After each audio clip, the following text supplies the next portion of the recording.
Hello and welcome to Grow Conversations, your window into the world of medical cannabis here in the United Kingdom. Very excited to be back with a brand new episode. On this episode, we are talking to one of the UK's leading medical cannabis clinics, CB1 Clinic.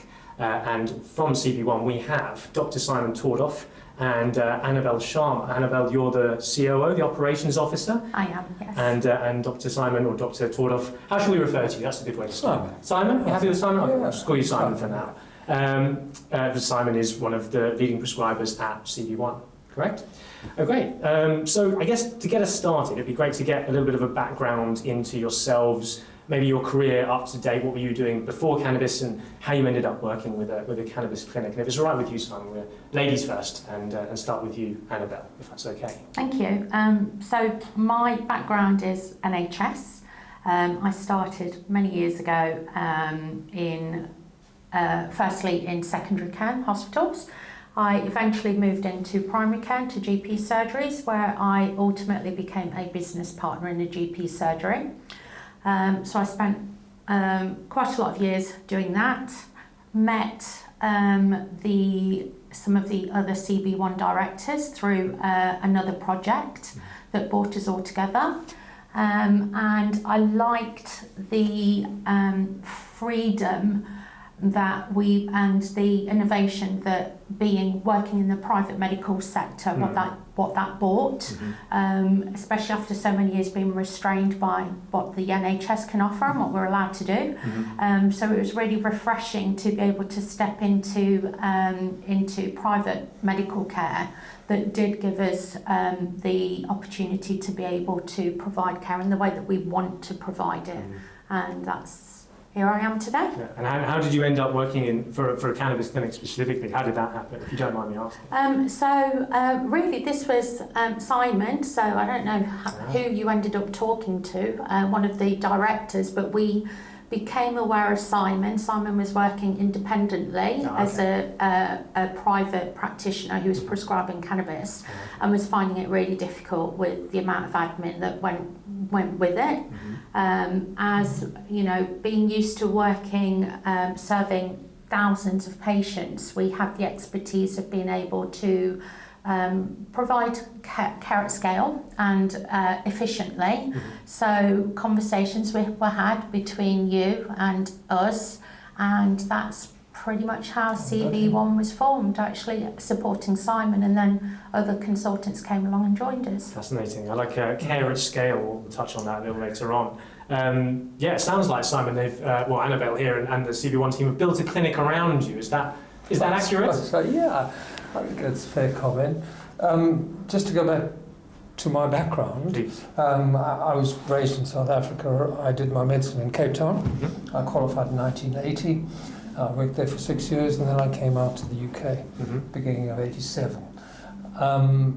I specialised in anaesthetics here, and then went on to specialise in pain management, and I worked in Leicester in pain management for 35 odd years. Wow. I'd retired, I was running my private practice, and Rishi, the sort of driving force behind the clinic, actually approached me once, and we knew each other very, very well. We worked together at the Loris Hospice, and we kept in touch, and Rishi was one of the GPs in Leicester. And he said to me, Simon, have you ever considered prescribing cannabis? And I went, oh gosh, no, we're not going to touch that one. Because of, it wasn't legal, it was associated with the drug culture and all that. Anyway, so he encouraged me to actually get on and start prescribing cannabis. Whenabouts was this? This was about four years ago. Very recently. Yeah. And it was amazing, absolutely incredible. I was so surprised. I started prescribing for my private patients, and instead of the usual, oh gosh, it's awful, this and that, and this has not worked, I've had the injection, these patients came back and said, gosh, I really feel better. It's just, wow, this is great. And I've been a total convert since that time, and then, as Anabel said, the logistics of actually doing it on your own, very difficult. And then CB1 was born, and that was it. A bit of a structure around that It was structured around, and Rishi said, would I be the lead clinician for pain management? And subsequent to that, we've got the psychiatry arm to it as well. Brilliant. That's where we are today. Fantastic. And what sort of patients are you seeing? You talk about the patients who are coming back and are having these positive experiences. What sorts of patients were you seeing you're prescribing? Well, initially they were typical patients you'd have in a private practice, chronic pain. So they were elderly, with multiple comorbidities. But obviously the demographics changed when we started CB1, and we had more inquiries from a younger group of patients, many of whom were self-medicating on cannabis already. So that was the difference. Let's talk a little bit about that dynamic and the sort of different types of patients a bit later on. But I'd love to understand more about the clinic and how you built this structure around Simon and the other doctors as well. And without wanting to spill your secret sauce all over the podcast, I'd love to hear what makes CB1 special, what makes the clinic tick, and what's made it so successful. So when CB1 started, it was just me, and again with my background in the NHS, I'd learnt a lot about the information that you need to capture clinically and from a governance point of view and a quality point of view. Already very familiar with the Care Quality Commission, CQC, so I knew what we needed to deliver. The difficulty that you always have when you're working with doctors is to get everyone to do the same thing in the same way. So that's where my skills came in. So we have created processes that ensure that the patient will always have the same consultation, and the outcomes, there can only be one or two outcomes. So we learnt to be able to replicate that and make that efficient. So when we started, we were the cheapest medical cannabis clinic on the market at the time, because we had a £50 first consultation fee, and that was it. Then the rest of the year was free. And we were able to do that by using these skills. And what's really good to see now is that other clinics have actually taken that on board, because we always wanted our service to be affordable. We knew that there was a gap in the NHS because we could see that side of the patient journey, and to try and keep things affordable for those patients. You can't really look at reducing costs for the medication, because the cost is, it is a direct cost. Yeah, the cost is the cost, really, isn't it? Exactly. But our time and the way that we looked after our patients, that was a place where we could be more efficient and keep our costs down for the patient. So, and again, we pride ourselves in what makes us different. We were responsive. So we invested in having more expert people to be on the phones, to be on emails, clinical staff, appropriate clinical staff to be able to help. We see our patients are patients. They're not customers. They're not clients. It's an important definition. We are doctors. In fact, consultants. And what makes us different, and I hope we keep on with this ethos, is that we are a medical clinic, and we respect the medicine, and we respect our clinicians, and we respect our patients, and we want to do what's best for them.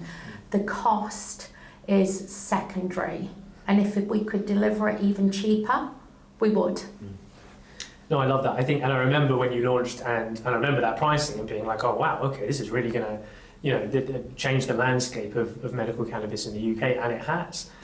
Certainly it's been incredibly successful for you guys. I know your patient numbers they've gone up significantly since that day one, haven't they? Are you able to talk a little bit about that? How many patients you have? I can't talk about patients. Growth is steady, but when you look at how many patients are registered and known to be registered as when you look at the statistics, and the number of patients that are potentially still unaware that you can get medical cannabis, legally, I feel that there is enough there are enough patients for everybody. Yeah. And your relationship with your clinic or your consultant is a very unique one. So we may not be, some patients will really like our approach and our ethos, and some patients may not. But what's important is that everyone is able to have the awareness to be able to access the medication and be legal and be safe whilst they're doing it. It doesn't matter what clinic you go to, just as long as you're looked after. That's, fantastically put. Let's talk a little bit about those patients who might not be, who perhaps are using cannabis already but not within the clinic system. How does that go when, Simon, perhaps you can explain this, when you're sat down with a patient and they're saying to you, well, look, I've been buying cannabis illegally for maybe it's a year, maybe it's 10, 20 years. What is it like to sort of onboard them into a clinic? I get a real buzz out of doing my clinics, because it's so satisfying, because they all come to you, they are always very concerned about breaking the law. Yep. They say, I don't want They'd to rather not be. Thing like that. Absolutely. They're vulnerable, mercy is the wrong word, but I mean, they are vulnerable to the drug culture. Mm-hmm. Excuse me, it amazes me the number of patients who are still unaware that cannabis is actually legally prescribed, can be legally prescribed. Amazing. What's come through in recent months is the number of patients who've said, by word of mouth, I've been told this, I've had a friend, somebody mentioned this to me. So there's that. A lot of our patients come already self-medicating on the legacy market. It's very, very satisfying just to set them up. A lot of them are smoking it so that they don't know that it's still illegal to smoke it.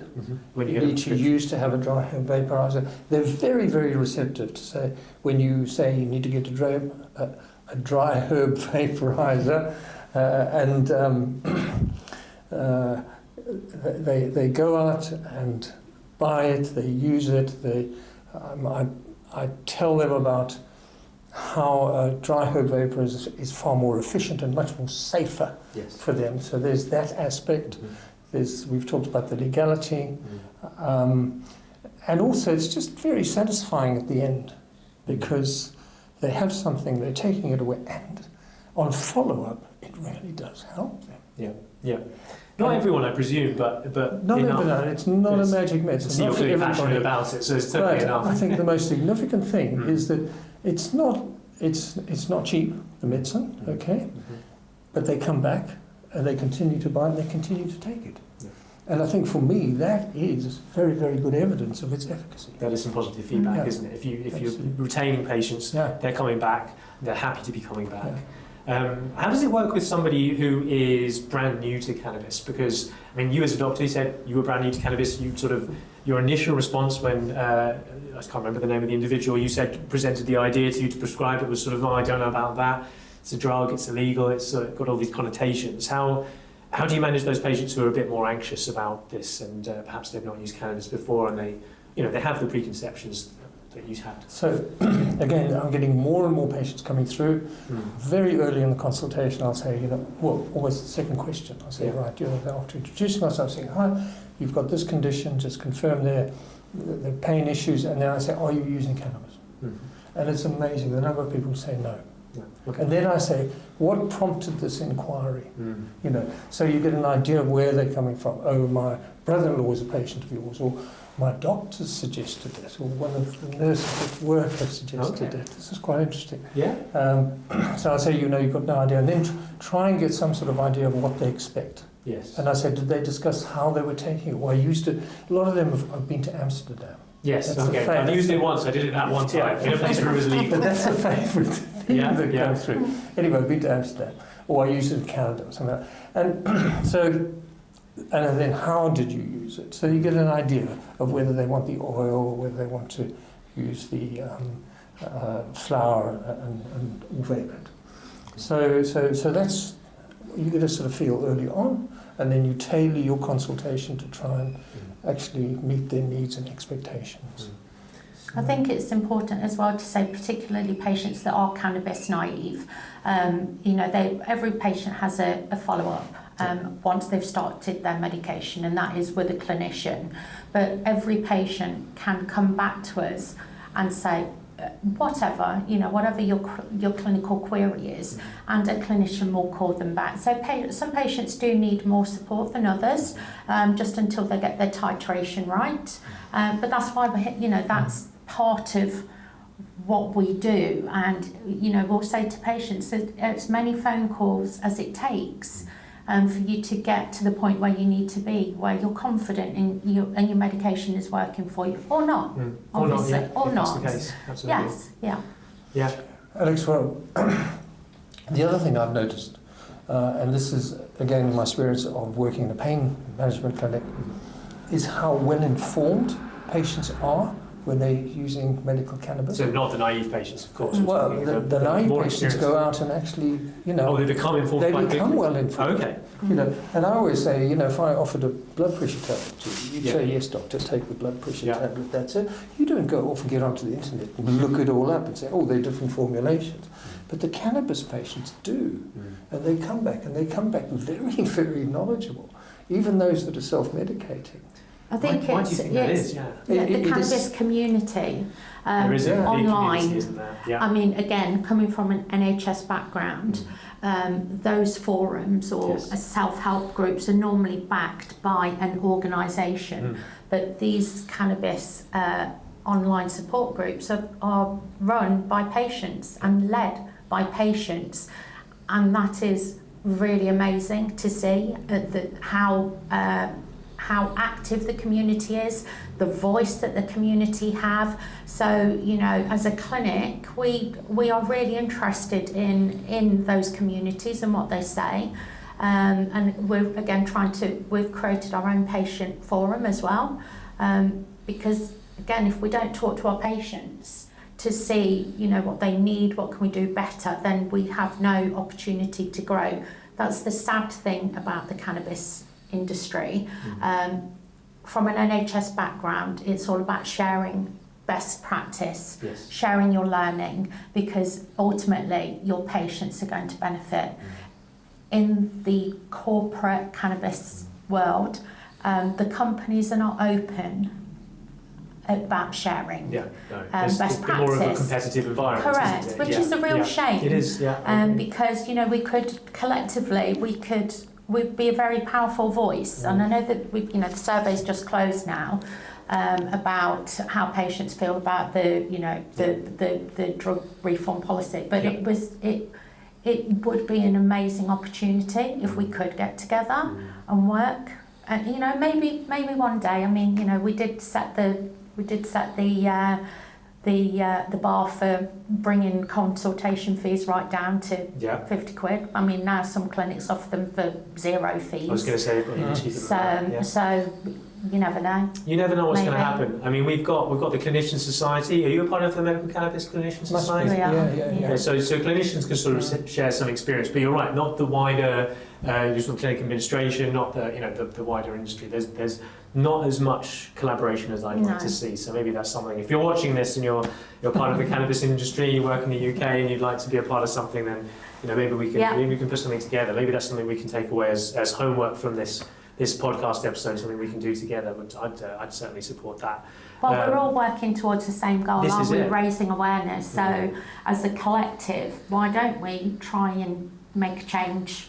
Yeah, it's something I've always said. I mean, this is going back even to when I was, and some of the viewers may not know, I was a bit of an activist back in the day, before it was legal, campaigning for it to be legal, and we'd have different groups with different campaigning ideas, and they relatively, benign, but we'd have disagreements, and sometimes there'd be arguments, and we'd, splinter off and do things. It'd be a little bit competitive, despite the fact we're all trying to basically increase acceptance and change laws about cannabis, and medical cannabis specifically in certain cases.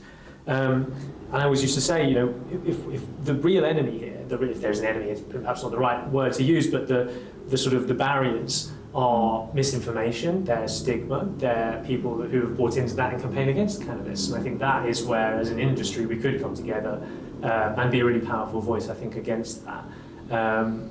But yes, no, really interesting. I'd love to talk a little bit more about the sort of state of the UK cannabis industry. We'll get onto some more positives, but what if anything, concerns you about UK cannabis right now? What keeps you up at night, if anything? Maybe it's all sunshine and daisies and roses. No, it really isn't. I think, and again, it's a problem that affects all clinics, not just ours, is the lack of medication that's available. It makes it really difficult to provide for our patients in the way that we'd like to. There's so much red tape, which is really difficult. Raising awareness is difficult, especially in an industry, well, in marketing or advertising or any sort of educational content when you can't actually say the word cannabis. Yes. And if you are completely cannabis naive, I mean, I was just speaking about this on the way up. If someone said to me plant-based medication, I would absolutely still not know what you're talking about. There's a lot of plants out there. And what does that mean? Yeah. So, I think most people know opiates come from opium. That's a plant, it's a poppy. Yes. I mean, there's a whole world of synthetics. I've completely ignored them, but you know Yes. where I'm coming from. You might make that presumption. and even putting, the green cannabis leaf on it, again, if you're completely naive to that it's legal, that it's out there, you're just not going to get the information. When you have CBD brands using the leaf, so I mean, people make that conflation often too with the CBD, and then of course we're dealing with something a bit more than just CBD, the THC as well, of course. You mentioned that you can't say the word cannabis. I know the answer to this, but some of our viewers might not. Why can we not use the word cannabis? I mean, don't sort of shoot me down for the details, but certainly when you look at the sort of platforms that you can use to advertise, so you've got Meta, you've got Google and other search engines. As soon as you put the word cannabis into any sort of information that you're trying to get out there, you're shut down. Yeah. And we learned that again very early on in our journey so the number of times that our website was shut down or any sort of educational content that we tried to put down meant that anything associated with us was shut down. And it's really not easy to get these things back and up and running again. Google is Google. There's no, you send an email into a department and you hope for the best. It's like customer service. You can call up, hi Google. Yes, hi, this is Google. Okay, hi Google. So there's no face to this powerful platform that seems to just have taken over the world. Yeah. And it's incredibly difficult, which is why you're having to be so subtle that it almost loses the meaning. It doesn't mean anything. Because the other thing, I mean, ever since I can remember, now I'm 70 years old, and ever since I can remember, anybody of any age would have been taught from birth that cannabis, marijuana, everything is this sort of awful drug that's addictive, will turn you into this sort of crazed drug fiend. And that's the narrative. And it's still very much the narrative. You say cannabis, I mean, again, like me, if you said cannabis 4 years ago to me, I'd go, oi, wacky backy, don't want to touch it, and then the other thing is education. And I was reading somewhere about the endocannabinoid system. Yes. Okay, so you have the sympathetic flight or flight mechanism, which everybody knows about. Adrenaline, noradrenaline. Yeah. And that's in all the physiology textbooks. Now, the standard text is Guyton, which was about that fat. We used Guyton, in Cape Town. That's the standard text. But I was reading, apparently, the endocannabinoid system hasn't been yet described in the physiology textbooks. Not at all. I don't. But I'll stand corrected on that. I'd love to know if anybody got into it. Could do some research for us, maybe, who's watching this and stick in the comments if we're wrong. But I'd love to know. I haven't seen it. I don't know if it's there. But your clip 1 and clip 2 and all these sort of the weight loss things, all in there. Yeah, already, and they're brand new, right? Yeah. And they've come through far later than the endocannabinoid system. But it's certainly not taught in medical schools. No. So the vast majority of doctors are unaware, A, of the system, okay, which is a very, very important physiological system. Okay, it's our thermostat of the body that controls everything. I was going to ask if you wouldn't mind, for those who are watching who might not know about the endocannabinoid system, maybe there are doctors watching, maybe there are patients who are interested in learning more about how these medicines work. What exactly is the endocannabinoid system? It appears, well, there's the CB1 and CB2, hence the name. CB1 and CB2 receptors. Okay, it's a nice full circle moment for you guys. CB1 clinic, CB1. There you go, it all makes sense. So the CB1 and CB2 receptors that are distributed widely throughout the body. Okay, and these receptors, the story is quite interesting actually, because they discovered. This Raphael Mechoulam discovered THC and the structure of THC, which is a plant-based chemical. Yep. And this was the psychogenic element. They then followed and they said, gosh, if this works, there must be a receptor, that it works on. So then the chase was on for the receptor, hence CB1 and CB2 were then discovered. And then the question was, well, if we have these receptors, and it's a plant-based medicine that activates them, we must have our own natural receptors. And that's where anandamide came in. Yes. And what was the other one? That's 2-AG. 2-arachidonylglycerol. I know, I can't say that. Don't mean to say it again. That's a fluke, that was. So those are our natural receptors. Yes. And so the chemicals that we have in our own bodies, that we produce ourselves. We produce ourselves. So same way as the flight or fright mechanism, and the whole story there was the same. Because you had morphine that blocked the mu receptors, they discovered the other receptors. They then said we must have natural receptors, we must have the endorphins, and the endorphins are chunked up pieces of ACTH, which is a stress hormone. So that's how it's come about. But why have we got CB1 and CB2 receptors? It's actually to keep the body in, it's like the body's thermostat, if you know what I mean, to keep everything regular and going. And it appears that if you have a physiological trauma or a psychological trauma, these receptors, the balance of these receptors gets upset. And that we're using a plant-based medicine such as, your endocannabinoids, or cannabinoids I should say, to reset those receptors. It's so important to get this message across to our medical students, to our practicing doctors and everything, that this is a real solid physiological basis to it. Yes. We need to be teaching it in our physiology textbooks and to our medical students. Yes. Seems like a glaring omission. If we're not, like I say, I don't think we are. I remember that very recently, because it was part of an educational deck that we were doing for healthcare professionals and other people, where we had a link. The NHS had some information about the clinics that exist, like yourselves. I don't think they were listing them, but they said these clinics exist and can be Googled and can be found. And they give a very brief overview of the endocannabinoid system, a couple of sentences. But since we started doing that deck, I'd send it around to people and they click the link. And then they email me back and they say that link doesn't work anymore. So I went on it. And the NHS, there was just a one page about this. It's just gone. And I don't know why that is. I emailed a few people and I didn't get a response. So I'm curious to know why that happened. But it does feel like, and you touched on it with Google, that there is a sort of societal view of cannabis that is working against us.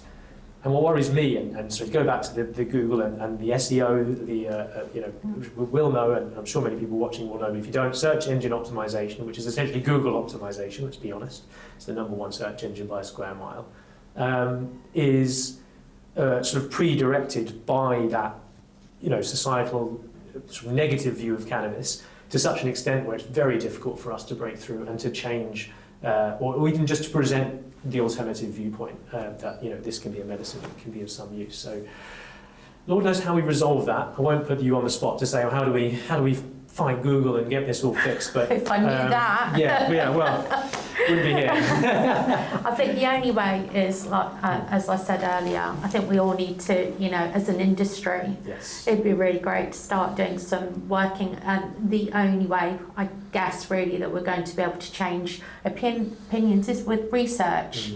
And research has to be funded, and then who funds the research and how does that happen? But, as a group, It's not necessarily unachievable, is it? No. I think for individual companies, full-scale trials and things like that might be a little beyond the companies, the scale of the companies that we see in this space. But you're right, together, certainly we have a stronger voice and a bigger wallet, to be completely frank, Yes, haven't we, to exactly. put behind research. So, I think that's certainly a takeaway for this podcast. A bit more unity. Alex, I'd just like to pick you up on that research. Yeah. Things. Because at the moment, NICE are relying on the double-blind crossover RCTs. RCTs, Yes. which in actual fact are not going to happen. Mm-hmm. A, because there's no commercial advantage to be had. Yes. You can't patent THC. Yeah. So no, big pharma's not going to get interested. Plus, there's heaps of real-world evidence. I mean, I would love to invite people to come in and sit in my clinic and just listen to the patients. They will all come back and say, wow, this is really fantastic. Now, I've got a real personal theory that every pain patient has a pain score of 7. Okay. And there's a worldwide conspiracy, because if you go into a pain clinic, they phone you up and they say, tell them 7. Tell them 7. Okay. Okay, 7 out of 10. 7 out of 10, so severe but not... Yeah, because if you said 10, Yeah. you go, come on, can't be that That's bad. the people who've broken their leg because they haven't had any painkillers. So, Twice. On the floor, yeah. 7 out of 10. Okay, and they say, Yeah. if you say 5 out of 10, they go, oh, come on, why Go are you on, here? yeah. See, So everybody Let's take a says, paracetamol. I'm 7 out of 10. Yeah, okay. So this is my theory. It's true. So It's I don't actually even getting worry. already. I never even I gave up asking people what their pain scores were in the clinic. Yeah.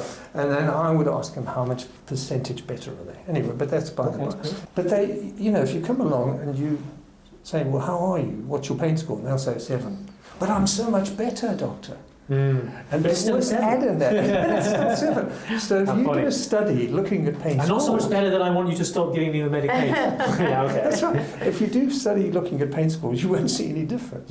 But if you actually ask them, how are you? And you look at quality of life, sleep, anxiety, rest, mobility, ADH, you know what I mean, all these day-to-day activities and everything, they just say, gosh, I feel so much better. I can manage better. The other thing that we don't look at is how much they've been able to reduce their other medications. And nobody takes that into account, because that, for me, is a big plus. And I often get asked, will cannabis take my pain away? Okay, will it take my pain away? And my answer to that is no. Not like morphine will when you break your leg or have an operation, because it's a different receptor. Yeah. But morphine for long-term pain is not the right way. Sure. It doesn't work. But what cannabis does is it helps you sleep. It certainly reduces your anxiety and relaxes you. And it alters the patient's emotional response to their pain. So the answer you get back is that, doctor, I've still got my pain, but you know what? I feel a lot better. I can do much more. I'm more, I can manage better. Plus, I've managed to stop that amitriptyline. Awful stuff. That I feel so much better. So it must be doing something for their pain if they're reducing other pain medications. But so that is a major plus, and I reinforce that. I say, well done, you've actually managed to reduce down a medication. My opiates, I'm not so drowsy, you know what I mean? I've cut down my tramadol, I've stopped it. Fantastic. Pain scores?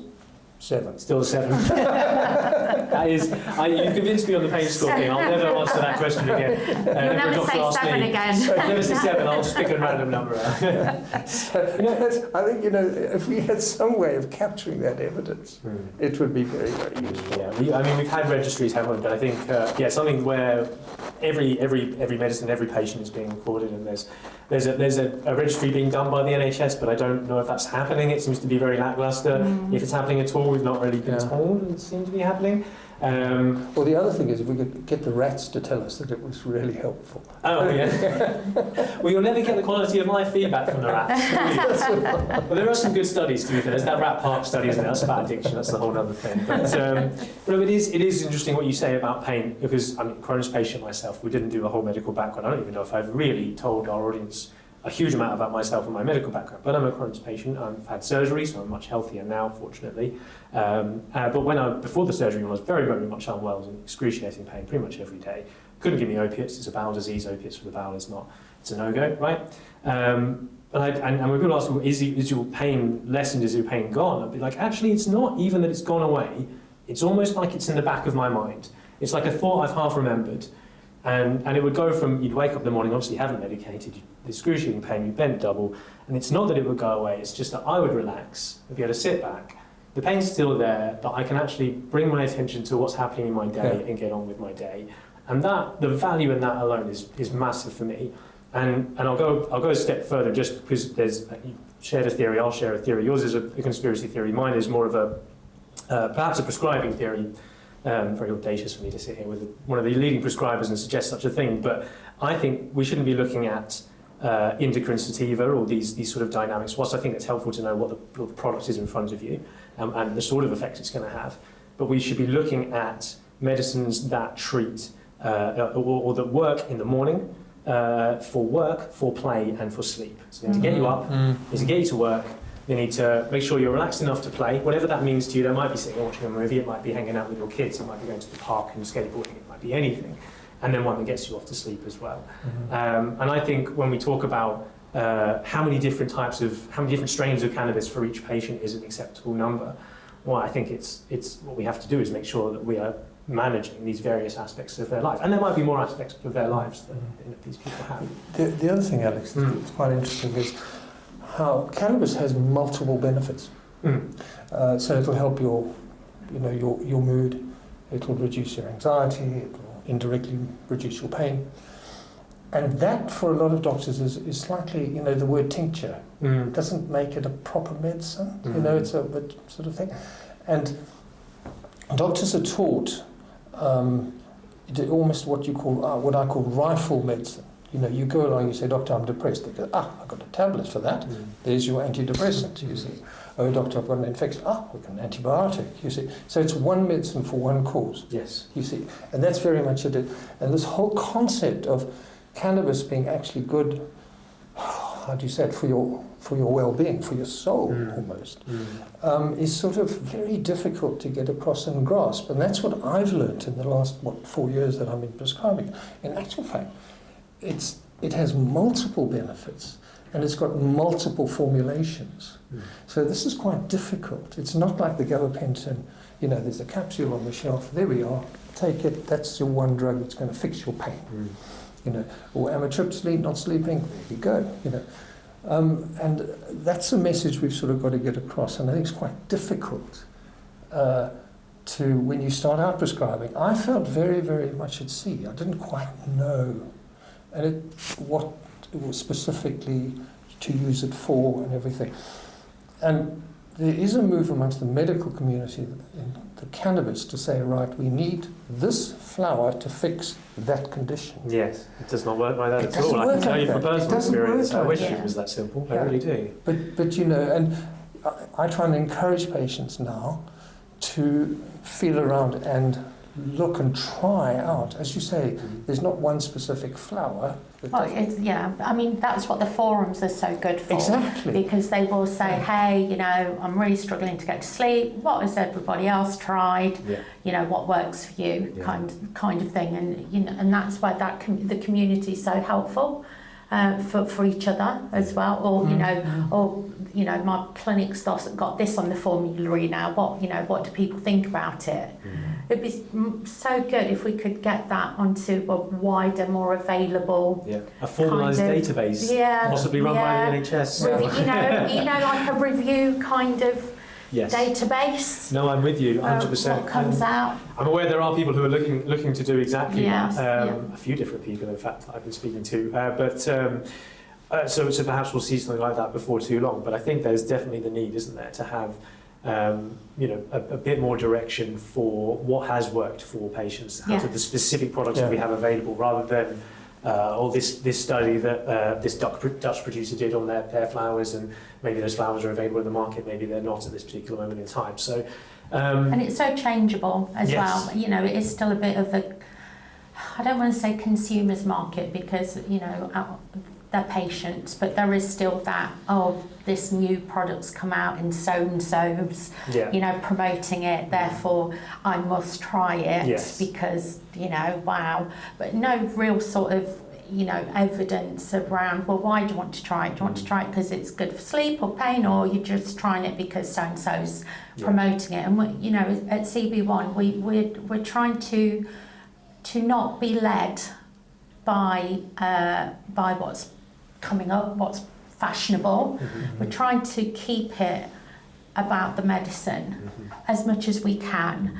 Yes, your formulary should have a good range of medication for you to try. Absolutely. But will we be, jumping into something that may only be around for a couple of months and then it's rubbish and no one wants it, and it's not really been tested, it's just a fad?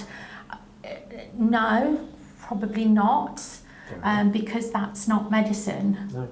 No, I have the same conversation with patients all the time. They say, well, I'd like to try this, I'd like to try this. And I go, well, what's the clinical justification? Yeah. This is the conversation you need to go and have with your doctor and say, well, I want to try this because I think it might help me with getting to sleep or getting up in the morning or whatever it is, or help me with this pain or this thing. But yeah, no, I think it's... And what do you think? I mean, so again, I see both sides. An NHS patient, you'll come in, you'll have your consultation, your doctor will say, right, I'm going to prescribe you X, Y, and Z. Yeah. You wouldn't say, but no, I want A, B, and C. It's that nuance of cannabis, isn't it? Yeah, so what makes that, because sometimes we'll not struggle with it. Well, we do struggle with it. We don't know, well, how do we respond to that? Because this is a medicine and I'm your doctor, and yes, okay, you're well informed, but if I'm comfortable with only prescribing you this amount with this percentage of THC, because I can't see any clinical justification to give you anything different, why does it feel so different for patients when they get that information?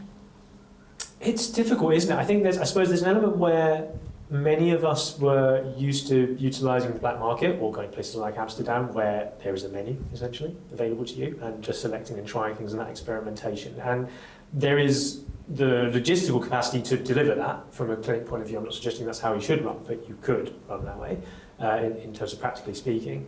But I think the limits are important. When doctors ask me why are there all these different strains available, I'm like, well, look, you don't need to prescribe all of them. You certainly should put very strict limits on quantities and potency for your patients. And I think the thing with potency is about the amount of THC you're willing to give someone in a month. I would say that's more important than the amount you want to give them in an individual dose. That's two different conversations. I think we need to be very nuanced about this. When I talk about capping potency, you should have an understanding of exactly how much you expect them to take per day in terms of their THC allowance, if we're talking THC, CBD, whatever it is, and then obviously times 30 gives you a month's worth. Whether a 25% THC cap in the flower is relevant or necessary, again, it's going to be up to you guys as doctors and the patient in front of you. But for me, in medicine, we always go for the highest possible potency. And remember the difference between potency and dose. So very high potency but low dose is a better option than a low potency and a very high dose. What we don't want is an opiate where you get, again, I'm going to get the measurements wrong, forgive me, a 1 milligram, let's say the typical one at the moment is 20, I honestly don't know, don't quote me. But let's say that you'd give a person a single 20 milligram tablet. That's much better than giving someone 21 milligram tablets. Yeah. And I think there's a similar dynamic that we have with cannabis flower. And I think there is a movement at the moment with some of the doctors saying 25% and nothing higher than that. And I think whilst I'm willing to accept a sort of line, but we've got to justify that clinically. We've got to say, well, why? Why is a 27% more problematic than a 25%? And I think one of the things that I would say to doctors who are talking about these things and limitations is that at a certain point, all of this is quite high potency cannabis. Anything above 22, anything above 20, anything above 18 really is quite high potency cannabis. And it really depends how much you're consuming in one go. And also your personal tolerance. So there's all sorts of different parts of this conversation that doctors like yourself will have to have with the patient. But I don't believe in drawing a line in the sand. I've certainly benefited from 27, 28% and higher THC strains and not found them any more problematic or any more side effects than something that's 22 or 23. Sometimes they feel stronger. Yeah. And that's to do with the terpenes and the other stuff in the product. So it's not as straightforward as, well, 27 is going to be very strong and 25, 24 is going to be weaker. It doesn't always work out that way either. I tell you, a 20% strain with a high level of myosin, one of the terpenes that is commonly associated with better sleep, will knock you out more than a 27-28% that has less of that mycene in it. So it's about understanding that wider profile in each flower. So do you think it's right then that there should be you should be capped at an amount? Yeah, that is personal to you. I don't think drawing lines in the sand for large patient cohorts is the right way. But yeah, for an individual, I mean, a very different scenario when you get someone coming to you, Simon, who's got some arthritis that's relatively mild, it's not progressed too severely, maybe their wrists are sore, whatever it is, and you give them a bit of flour and it'll help reduce that pain. Someone who comes with you who's got chronic regional pain syndrome, or Crohn's disease is a really good example. An intense level of pain. There was a certain point where my tolerance was absolutely through the roof. This was before anything was legal in the UK, and I'd use extracts, inhaled extracts, like the ones we have in our cartridge vaporizers and the prescription model. And some of those are 70-80% THC. So if you're going to limit flour at 25%, how are you justifying an 80% cartridge? You're justifying it because it's a cartridge and you're going to have a little puff, and you're not going to empty the cartridge in a day and consume that entire dose. That's to last you the month, or potentially 2 months, or whatever it is. So it's about the individual sat in front of you. It's about the format it comes in.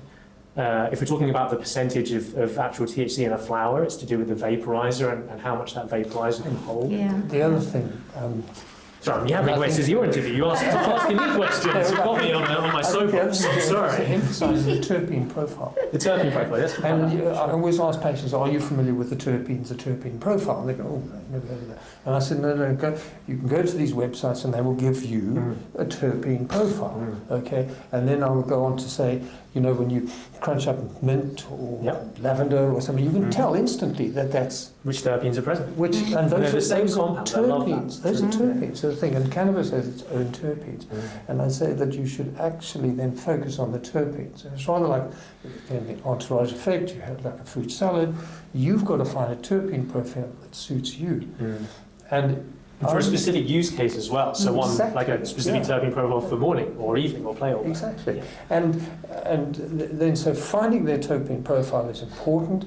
And then the other thing is emphasizing that it's not the THC strength that actually is the be all and end all. So lower THC with a good terpene profile is far more efficacious. That's the misconception, There's almost nothing more important in this whole space. And then we have the MCCS are going, we must limit this at 31 and everything. And I think it would be far better actually have a discussion with the patient to say, why do you need 31? It's like, and I say it's like going into a pub, okay, and you order a pint of bitter, and it's 38 point. It's hang on. I was going to say, hold on, that's some strong bitter. I don't know what you're drinking, Simon. We need to go for a pint after this. 3.8. So there'll be 3.8, 4.2, it's a gentle pint. You go and have it, you sit down in the corner, chew your fat with your mates, take half an hour to drink it, and that's what you need. Or you can go to the bar and buy a Jaeger bomb at 31%, neck it, and walk out. What fun is that? There's no fun. True. So, you really have to sort of look at the percentage THC is not that important. It's actually the efficacy and the reason why you're using it, and try and take the patient down. And I remember initially when we first started out, we had one patient who was extremely demanding, wanting 31% of this or that, I must have, and eventually, just simply with talking and explanation and everything, he's gone back to the nice, very mild, 20. really minor, and he says, I really like. He's converted. It's amazing, and it's just But that's what your doctors are for, right? Exactly. I think that's you have a dynamic where if you weren't involved in that conversation, you might just go for more and more potent. And I know that's true in other markets. I know particularly Germany has a thing about THC potency and there being an association with higher quality, with higher THC potency, which there's an inkling of truth to. But there's a whole thing where if you can grow very, very potent, you must be a very good grower, and therefore the product must be very good quality. But that doesn't mean a very good grower can't grow something that's lower potency. So. Yeah, it's. I mean, we could talk on that once the cows come home. But let's move on. Let's talk a little bit more about the industry itself. And we talked a little bit about the challenges and the hurdles and the difficulties that we have. But let's talk about what gives you hope for this space. What gets you up in the morning and you think, wow, we're going to change the world today, we're going to do something different? So I definitely think, you know, we still have our regulations that we need to work within, and you know, and we are still a regulated clinic, but it's definitely more empowering to be able to have more freedom about how the service that we want to deliver and how we want to deliver it. It's really good to be able to offer appointments. It's really good to be able to offer them for free. It's really good to be able to have patients get clinical support as quickly as they need it, or a response to an email or a phone call in a timely manner. For me, you know, as a patient, and again, looking at how the NHS is right now, to be able to do that gives me a really warm glow, because I can go home at the end of the day and think, you know, we've done a good job today. We've helped people and we've not been shouted at, and they're not frustrated. It's, I feel sad that people are still being stigmatised, even with a legal prescription. So, you know, the lack of education with the police, with social housing, with landlords, with employers is very sad.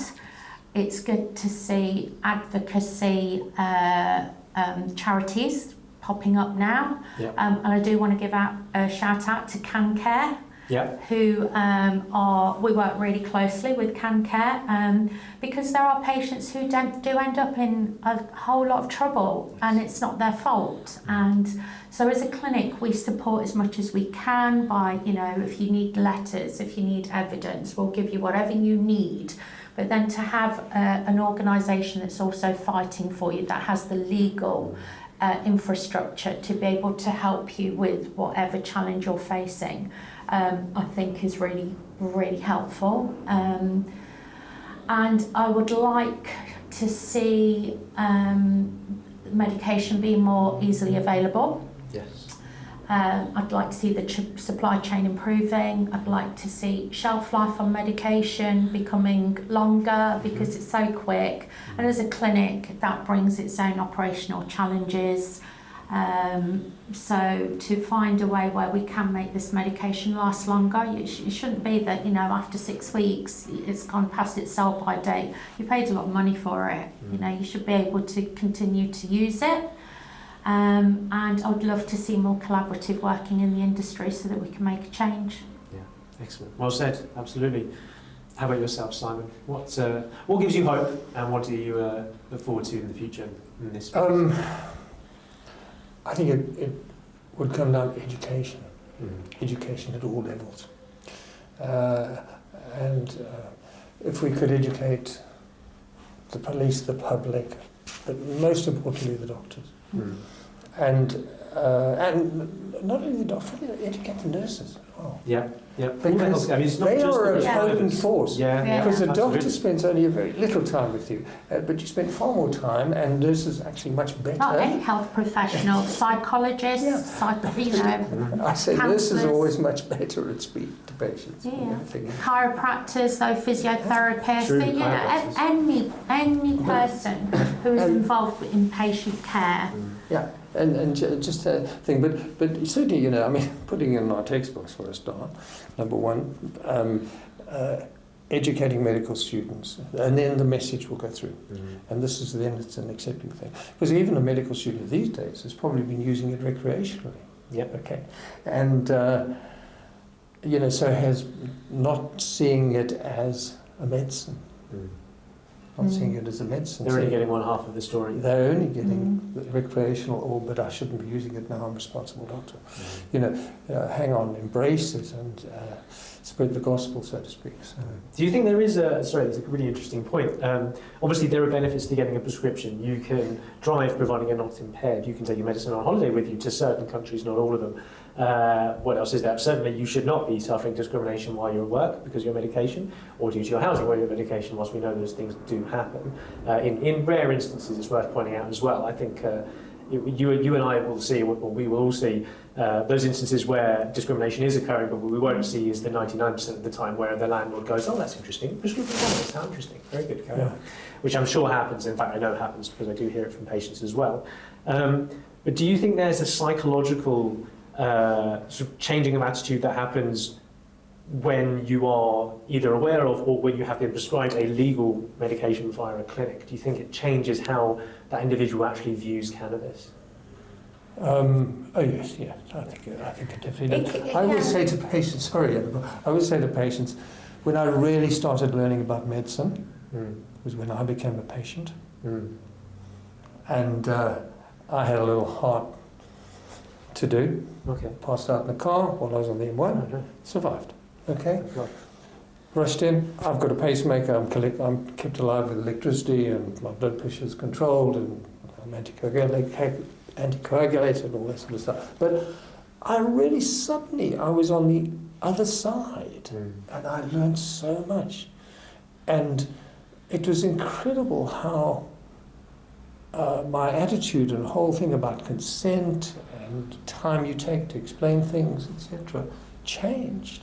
And I think all doctors, unfortunately, get to the age where you become a patient and it's almost too late. You know, we need to, you've been a patient from a very young age. From a young age, so sadly, you're experienced. But a but lot of doctors don't ever have the experience of actually being on the other side and knowing what it's like, just to be not listened to, or just to so maybe you crossed can over. Maybe you can give us your final thoughts as a sort of rounding off to the end of that thought process. What's the last thing that you'd like to say to those watching, particularly I suppose if there are healthcare professionals watching, but what would you like them to take away from this episode? I would just say, please go out and learn about the endocannabinoid system. Just embrace cannabis as a medicine. Don't see it as a part of the drug culture. Okay, it's got a very, very thing. It's incredibly safe. Incredibly safe. I heard a story the other day of somebody who was terminally ill and trying to take their own life, and they then found someone's bottle of cannabis oil and swallowed the whole bottle. Oh wow! Okay. Yeah. It's part of the attempt. So it's a part of the attempt, and they slept for 2 days in hospital, but they were fine. Yeah. And so it just illustrates. Any other medication? Any other medication, you'd be in trouble. Yes. Yeah. So, but so just to emphasise the safety of it. Okay, that it is a genuine medicine, that there's a good, solid physiological basis for taking it, that there's a huge therapeutic opportunity out there that they are missing, and that is actually very, very satisfying to prescribe. I'd retired. I've been playing boring golf, but it's really put a spring in my step. I really love. I wake up in the morning and I say, "Great, I've got a clinic to do. I'm going to see 10 patients or speak to 10 patients, and it's fun. It's fun. I don't say to Anabel, "Oh God, another clinic." No, can you get me out of it? I really enjoy it. And I think that's a message to get out to medical professions, is here's something that actually patients really want and do so well. And maybe listen to your patients. Yes. Don't judge. Yeah. I was going to say, if there's something you would like to say on this, I was going to say, what? Certainly. So again, and I don't know whether people are aware of this, but obviously, when you have an appointment in our clinic, your GP gets a letter. And those letters, most of the GP letters in GP surgeries are not read by the GPs. They are read by admin staff who have been trained to extract the important information from these letters to put into your medical records. And what we find is that, so that's called coding, the correspondence. What they do is they code medical cannabis patients as cannabis dependent. And that is not, they are not cannabis dependent. They have a medical cannabis prescription. So with our letters, and this is, I'm sharing, but other clinics should do this as well, we actually tell them what code to apply to the patient's record, because putting that incorrect information into a patient's record could then affect their application for life insurance, for a mortgage, or if they're going through a custody issue. or the safeguarding concerns, the way that you add this information into their medical record can actually be really detrimental to the patient. So please be careful about how you code the information. But for the health professionals, listen to what your patients are telling you, work with them to help them reduce their other medication, and be open-minded about new treatments, because as Simon says, you know, it's not one tablet ticks all the boxes. No, perfectly put. Thank you so much, both of you, for sparing your time with us today and sharing your insights. It's been absolutely fascinating. Certainly happy to have you here and not on a golf course. And thank you all for watching. It's been a pleasure, and we'll be back with another episode very, very shortly. If you enjoyed this, please let us know in the comments. Subscribe if you want to see more from us, and we will see you next time. And thank you guys again for being a part of this. Thank you. Thanks everyone. Bye.